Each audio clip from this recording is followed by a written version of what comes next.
Hello friends, இப்போ நம்ம வந்து பொங்கல் செய்ய போகிறோம், வெண்பொங்கல். இப்போ நான் வந்து ஒரு ஆளாக்கில் 3/4 உலக்கு எடுத்து வச்சுருக்கிறேன் பச்சரிசி. அதில் கொஞ்சம் அந்த 3/4 உலக்கு பச்சரிசியும் அதுக்கு கொஞ்சம் கூட பச்சை பருப்பும், அதாவது பாசி பருப்பு இப்படி போட்டு எடுத்துக்கணும். ரொம்ப நம்ம வந்து பாதிக்கு பாதி எடுத்தோம்னா ரொம்ப ஒரு மாதிரி குளக்குளன்னு ஆயிரும் பொங்கல். அதனால் இந்த அளவுக்கு எடுத்துக்கிட்டு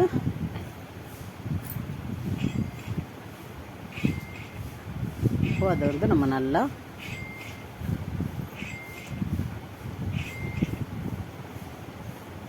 நான் குக்கரில் தான் வைக்க போகிறேன். வச்சுட்டு இப்போ அதை கழுவிட்டு வந்துடுவோம். கழுவியாச்சு. இப்போ நம்ம வந்து அளந்தோமா, அந்த ஆளாக்கில் 3 ஆளாக்கு தண்ணி, ஒரு ஆளாக்குக்கு 3 ஆளாக்கு தண்ணி.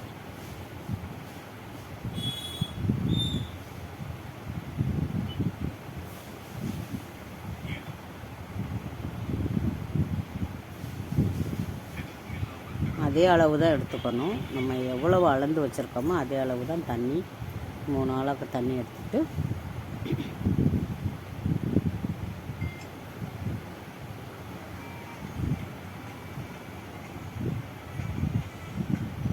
இப்போ 3 ஆளாக்கு வச்சு இப்போ நம்ம வந்து அதுக்கு தேவையான உப்பு போட்டுக்கிறோம்.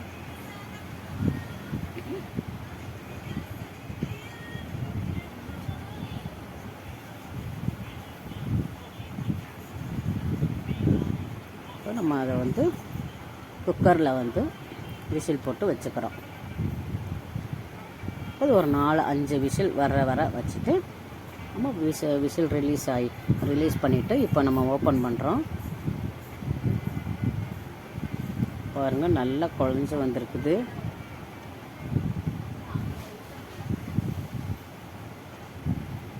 நல்லா குழஞ்சி நல்லா சாஃப்டாக இருக்குது.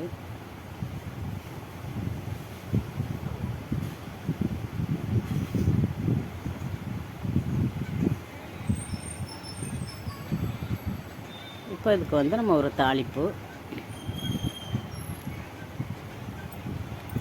இப்போ கடாயில் நெய் ஊற்றிக்கிறோம்.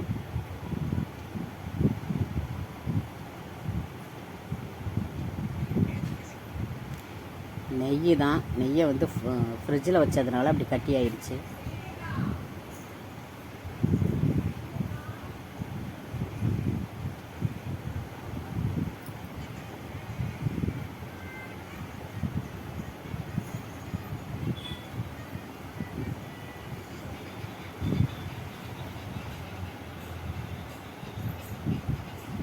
இப்போது நம்ம வந்து சீரகம் கொஞ்சம், மிளகு கொஞ்சம் நல்லா பொன்னிறமாக வதக்கிடுங்க. ஏன்னா அது எவ்வளோக்கு வதக்குறோமோ அது அவ்வளோ டேஸ்ட்டாக இருக்கும், டேஸ்ட்டு கொடுக்கும், மணமாகவும் இருக்கும்.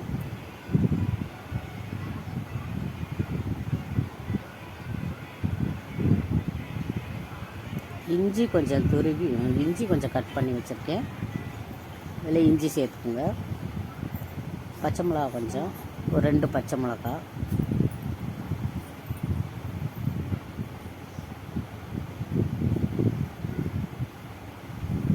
முந்திரி பருப்பு கொஞ்சம் எடுத்து வச்சுக்கோங்க. நான் ஒரு 7-8 முந்திரி பருப்பு எடுத்து வச்சுக்கினேன்.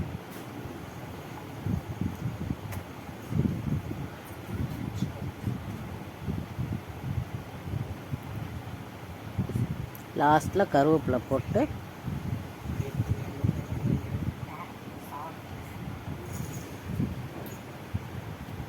கொஞ்சம் அப்படியே வதக்கிட்டு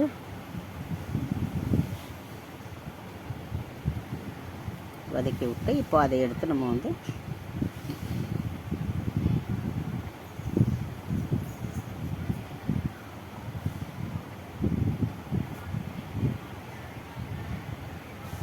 இந்த பொங்கலில் வந்து நம்ம அதில்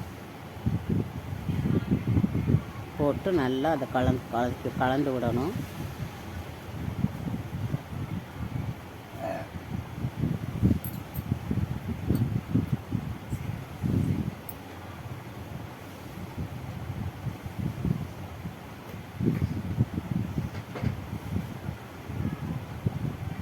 நல்லா கலந்து விட்டுக்கோங்க.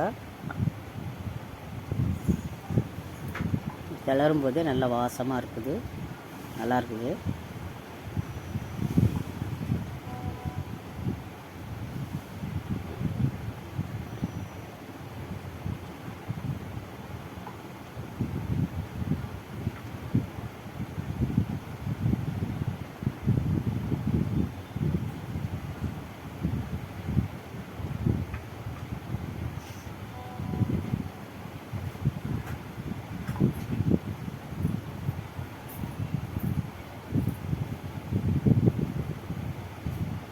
இப்போ நான் இதுக்கு வந்து தேங்காய் சட்னி தான் அரைச்சிருக்கிறேன்.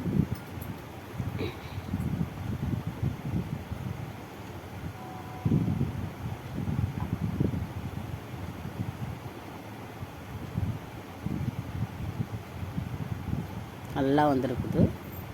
நீங்களும் ட்ரை பண்ணி பாருங்கள் ஃப்ரெண்ட்ஸ். பிடிச்சிருந்தால் லைக் பண்ணுங்கள், ஷேர் பண்ணுங்கள், சேனலை சப்ஸ்கிரைப் பண்ணுங்கள்.